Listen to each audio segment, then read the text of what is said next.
Buongiorno from Bologna.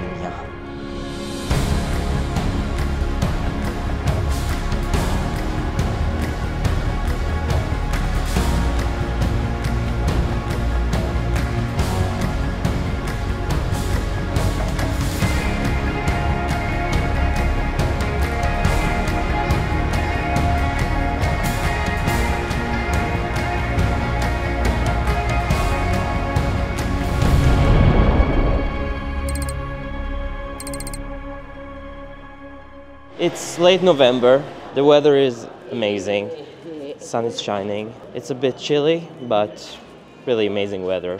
It's Sunday, everyone is out and about. I thought I'll take you to a stroll with me to see some nice and interesting places here in Bologna and hopefully find an authentic trattoria and eat some traditional Bologna dishes. So if it sounds good to you, let's go. Here's a small tip for eating cheap in Italy. So in Italy, you have, of course, a very famous establishment.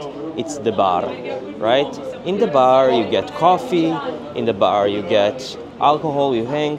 But in the bar also, you have a thing called tavola calda. Many of the bars, not all of them, but many of them, at noon, become little restaurants. So for example, here is just a random bar, and if you look carefully you will see that they announce about their lunch menu. For €7 you get primi piatti, you get a pasta dish at noon, and for €9 you get a second dish. So way cheaper than any restaurant and any trattoria here in Bologna.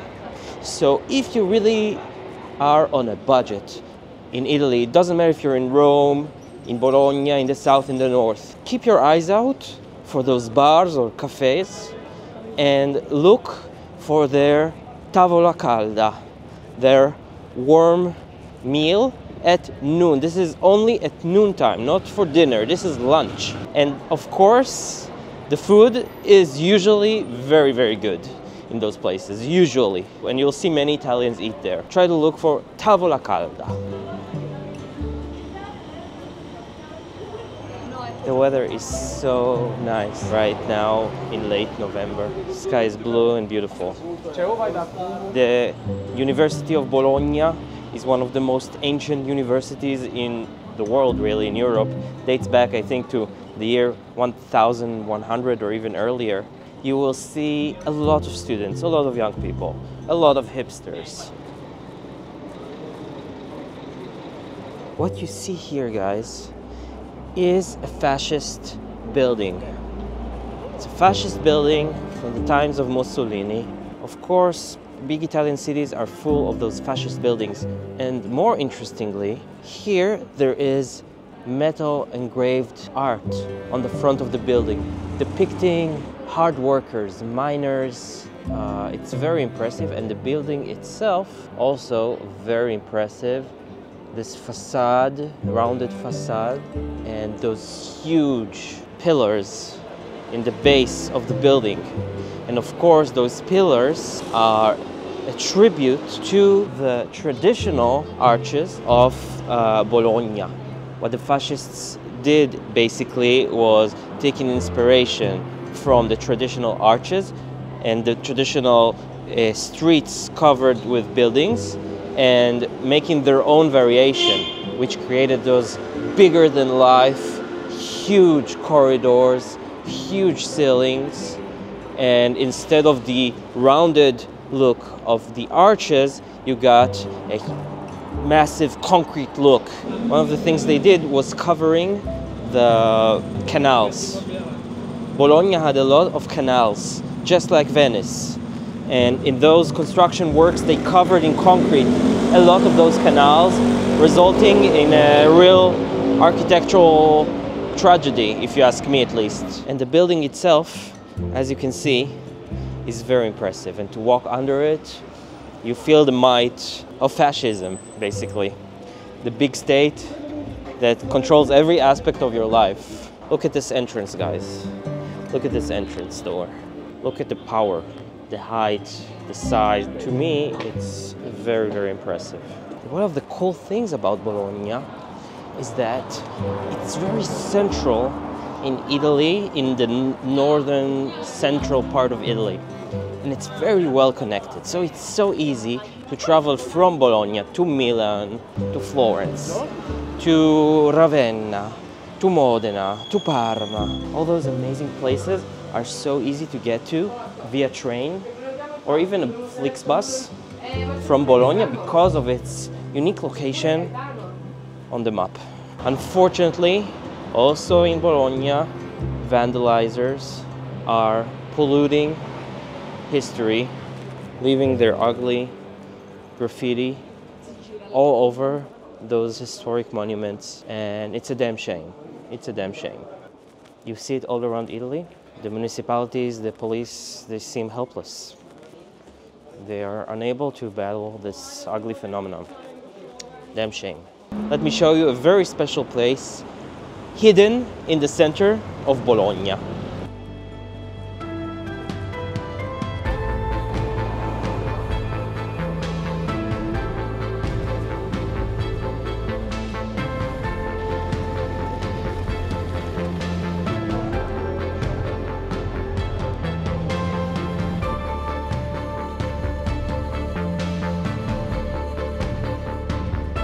We're on the lookout for a very unique site, one of the last remainings of what used to be Little Venice, the water canals of ancient Bologna.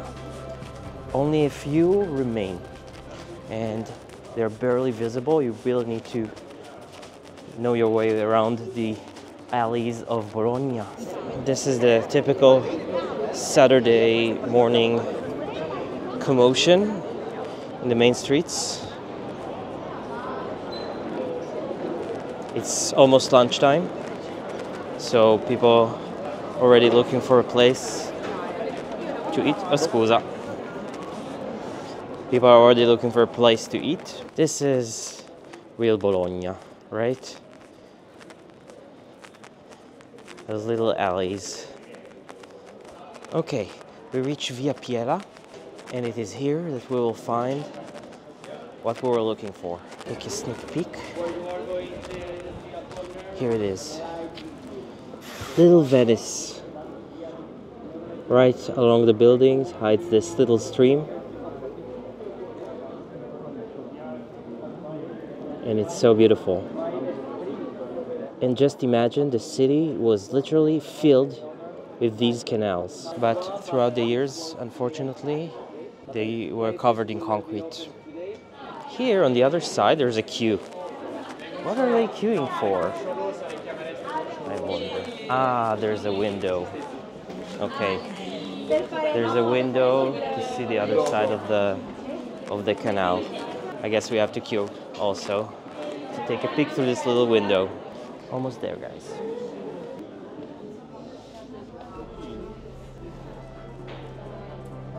Not so bad.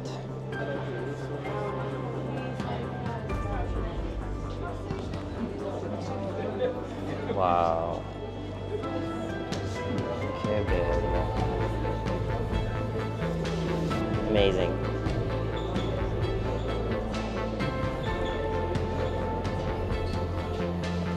Wow.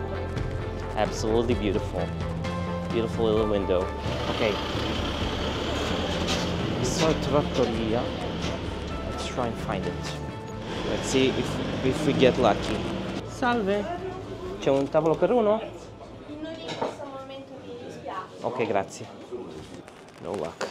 It is Sunday noon, so let's see. I'm starting to suspect it's gonna be rather difficult to find a place to eat on Sunday noon, this sunny Sunday noon in Bologna.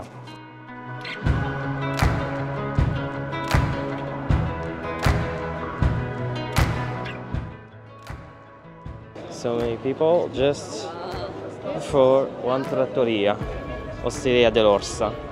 Okay, we tried. Now for plan B.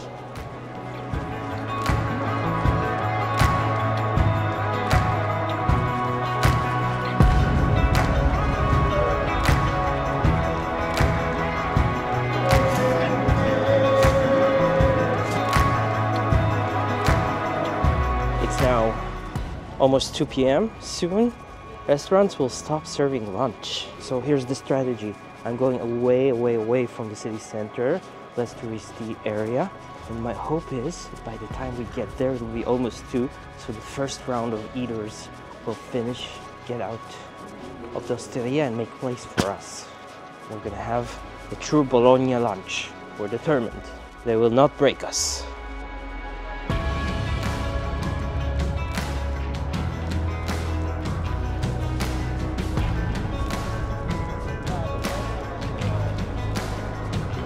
If you learn one thing from today's video is this: always book a table. Especially if it's sunny Sunday noon, lunchtime. In Italy, book a table. Don't make my rookie mistake. The place I'm going to now, in the pictures, the inside looks enormous. So if even they don't have a place for me, then I'm calling quits. Salve! C'è per uno? Dove mi metto? Dimmi. O anche uno di questi due tomato che vuoi? Sì, qua va benissimo. Grazie. We found a place to eat. Let's see what they have on the menu. Okay, pasta with seafood, orecchiette with olives and fish, tortellini, tagliatelle bolognese. I ordered one of the traditional dishes of this area, which is tortellini.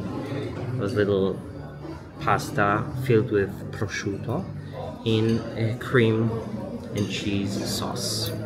I haven't tried it yet here, and it looks amazing, so I'm so happy I found the restaurant.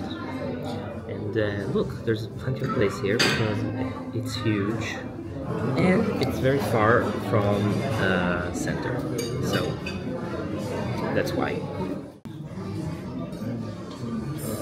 Look at this plate of perfection, and the smell is incredible.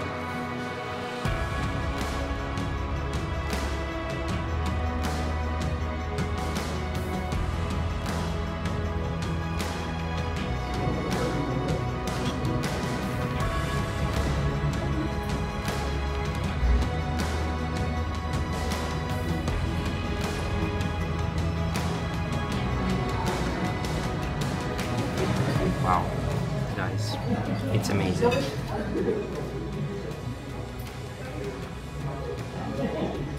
They're so gentle. The cream is amazing, and inside the prosciutto, amazing. Perfection. The plate is also abundant, so a really generous amount of pasta. So I'm super happy. The search was worth it. Comforting food for winter times. It's warm, it's meaty, it's cheesy. We're in Emilia Romagna. Here the cheese is Parmigiano from Parma. So here such dishes are based on Parmigiano and not Pecorino. And if we will go to Veneto region, we will find more dishes using grana padana, which is more of Veneto tradition.